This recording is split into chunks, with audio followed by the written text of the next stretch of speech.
ఈ రాష్ట్రానికి రాష్ట్ర ప్రజలకి ఉపయోగపడే విధంగా పెట్టాలి అన్న దాని మీద ఆయనకి కాన్సన్ట్రేషన్ లేదు అనేది మనం ఆ బడ్జెట్ ప్రసంగం చూస్తేనే అర్థమవుతుంది. వాళ్ళ అధికారంలోకి వచ్చి 9 సంవత్సరాలు అవుతున్నా ఇంకా జగన్మోహన్ రెడ్డి గారి మీద దుమ్మెత్తి పోయటం, అబద్దాలు చెప్పడం తప్ప మేము అధికారంలోకి వచ్చాక ఏం చెప్పాం, ఏం చేస్తున్నాం, దానికి ఎంత బడ్జెట్ కేటాయించాము అని చెప్పకపోవడం సిగ్గు చేయటని కూడా ఈ సందర్భంగా తెలియజేసుకుంటున్నాను. ఎందుకంటే చంద్రబాబు నాయుడు ముఖ్యమంత్రి గారు దిగిపోయే నాటికి, జగన్మోహన్ రెడ్డి గారు ముఖ్యమంత్రిగా ప్రమాణ స్వీకారం చేసే నాటికి రాష్ట్రం ఖజానాలో 100 కోట్లే ఉంది. కానీ ఏ రోజు జగనన్న నెగటివ్ గా మాట్లాడలేదు.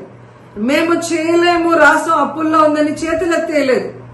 చక్కగా రాష్ట్రాన్ని పరిపాలించాడు, సంపదని సృష్టించాడు.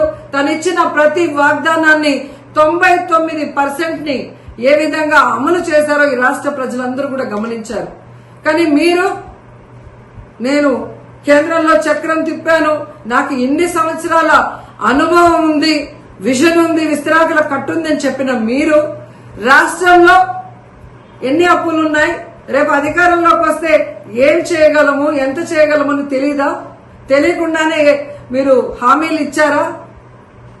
అంటే ప్రజల్ని మోసం చేయడానికి ఎంత దూరమైనా వెళ్తారా?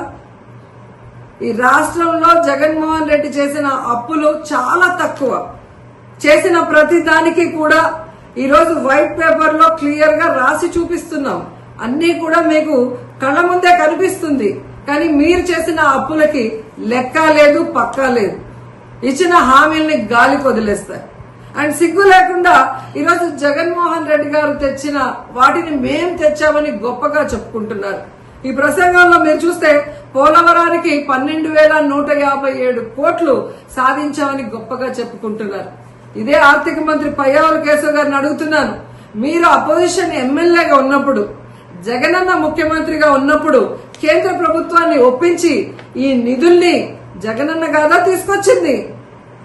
2023-24 బడ్జెట్ సంవత్సరంలోనే అధికారిక ఆమోదం పొందింది. అప్పుడు అసెంబ్లీలో అపోజిషన్ ఎమ్మెల్యేగా ఉన్నా మీకు తెలీదా? ఎలా సిగ్గు లేకుండా అది మేం తెచ్చుకున్నాము అని మీ క్రెడిట్ గా చెప్పుకుంటున్నారో నాకైతే అర్థం కావట్లేదు.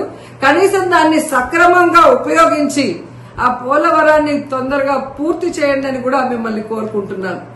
అండ్ ముఖ్యంగా అమరావతి సెల్ఫ్ ప్రాజెక్ట్ గా నిరూపించుకున్నదని చెబుతూనే ప్రపంచ బ్యాంకు, ఆసియా డెవలప్మెంట్ బ్యాంక్ నుంచి మేము అప్పులు తీసుకొస్తామని ప్రకటించడం ఏంటో, దీన్ని సెల్ఫ్ ప్రాజెక్ట్ గా ఎలా చెప్పగలరు?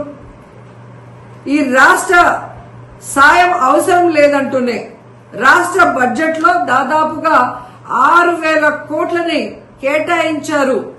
ఈరోజు మీరు ప్రవేశపెట్టిన దాంట్లోనే మనం చూస్తే, అంటే ఎవరిని మోసం చేయాలని కేంద్ర ప్రభుత్వం కట్టాల్సిన అమరావతిని ఈరోజు అప్పులు చేసి కట్టడం ఎందుకు? ఈ రాష్ట్ర ప్రజల్ని ముంచేయడం ఎందుకు? ఈ రాష్ట్రాన్ని నాశనం చేయడం ఎందుకు నేను ప్రశ్నిస్తున్నాను.